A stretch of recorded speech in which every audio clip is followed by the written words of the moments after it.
जय हिंद दोस्तों, वंदे मातरम। जहां मनीष कश्यप एक तरह से कहा जा रहा है कि पवन सिंह को रिप्लेस कर रहा है। मनीष कश्यप वही जो पूर्वी चंपारण से निर्दलीय खड़ा हुआ था। पूर्वी चंपारण में बहुत ज्यादा इन्होंने अपना कैंपेन चलाया। पूर्वी चंपारण के लोग का बहुत प्यार इनको मिला। चंपारण के लोग इन्हें दूध से तक नहलाया था और पूरा वोट इनको देने के चक्कर में था। लेकिन बीच में ही एकदम से खबर आया कि मनीष कश्यप जो है बीजेपी ज्वाइन कर लिया। पहले से मनीष कश्यप बीजेपी का कोई अगेंस्ट में बात नहीं कर रहा था और ना ही वो मोदी के खिलाफ जा रहा था। बीच में वो 9 महीना जेल में रह के आए थे, जो कि लालू यादव के ऊपर पूरा डिक्लेयर वो कर रहे हैं कि इन्होंने ही मुझे फंसाया था, उनका बेटा तेजस्वी ने फंसाया था और तमिलनाडु में 9 महीना जेल में हमें रखवाया था तमिलनाडु सरकार के द्वारा मिलकर। लेकिन वहीं पे आसनसोल सीट बंगाल का है, जहां की एक तरह से हॉट सीट है वो, क्योंकि टीएमसी से वहां पे शत्रुघ्न सिन्हा पिछले बार भी सांसद से जीते थे। हाँ, वही शत्रुघ्न सिन्हा जो कि पहले बीजेपी में थे और अभिनेता रह चुके हैं मुंबई से, और पहले पटना साहिब से वो बीजेपी के सीट से चुनाव जीतते थे। लेकिन बीजेपी से खटपट होने के बाद शत्रुघ्न सिन्हा टीएमसी में शामिल हो गया। टीएमसी में शामिल होकर आसनसोल से वहां उनको सीट दिया गया, उम्मीदवारी खड़ा किया गया। ममता बनर्जी ने आसनसोल सीट दिया उनको और वो बहुमत से जीत हासिल किया। आसनसोल सीट जो है वहां पे बिहार और यूपी वालों का काफी तादाद में जनसंख्या है वहां पे, जो कि अहम रोल निभाता है वहां पे जीत, सांसद के जीत और हार में। इसी कारण से बीजेपी ने पवन सिंह को बीजेपी में शामिल किया था और आसनसोल से सीट दिया था। पवन सिंह खुश भी था आसनसोल से सीट पाके, लेकिन पता नहीं रातों रात उनको किससे बात हुआ, कहीं शत्रुघ्न सिन्हा से बात तो नहीं हो गया और उनके घर वालों में क्या द्वेष हुआ या कोई ऐसी ताकत तो नहीं जो उनके पीछे लग गया। दूसरे ही दिन उन्होंने एक डिक्लेयर किया कि मैं आसनसोल से इलेक्शन नहीं लड़ूंगा और बीजेपी से उन्होंने उम्मीदवारी तोड़ दिया और काराकाट बक्सर जिला में पड़ता है, वहां से उन्होंने अपना निर्दलीय चुनाव का प्रचार शुरू कर दिया।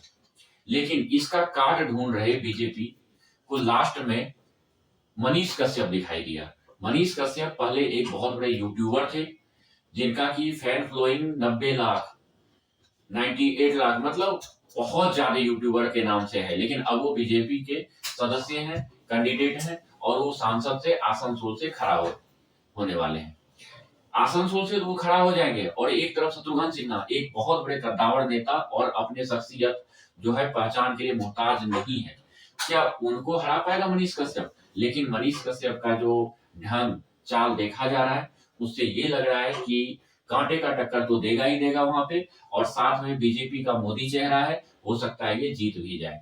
लेकिन बिहार की जनता इनसे ये पूछ रहा है कि आप चंपारण से अपना चुनाव प्रचार अभियान शुरू किया, वहां आपने ये बोला, वादा किया कि हमें अगर जिता दोगे कि सरकार का फंड जो है पूरा का पूरा आप पे हम इन्वेस्ट करेंगे, ईमानदार नेता आपको मिलेगा और आपका कोई भी आगे आपको नहीं बढ़ा पाया, हम आपका सहयोग करेंगे। लेकिन अब एकदम से ये हो गया कि वो बिहार छोड़ के सीधे बंगाल चले गए, आसनसोल।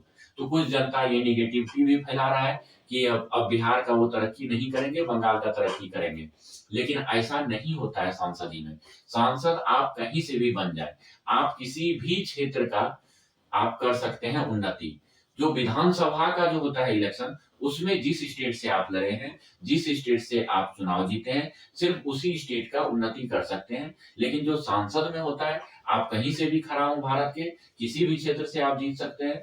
आपकी मर्जी है आप कहाँ का विकास करना चाहते हैं। आप प्रधानमंत्री जी या कोई भी मंत्री परिषद से मिलकर उस जगह का आप विकास कर सकते हैं। इसलिए हम ये नहीं बोल सकते मनीष कश्यप के लिए कि वो आसनसोल से अगर जीत के खड़ा होके अगर जीत हासिल कर लेते हैं तो बिहार का विकास नहीं कर सकते। वो एक सांसद अगर जीत भी जाते हैं तो वो एक सांसद बनेंगे और देश लेवल पे उनका कद होगा। वो कहीं भी किसी भी जगह के लिए कार्य कर सकते हैं।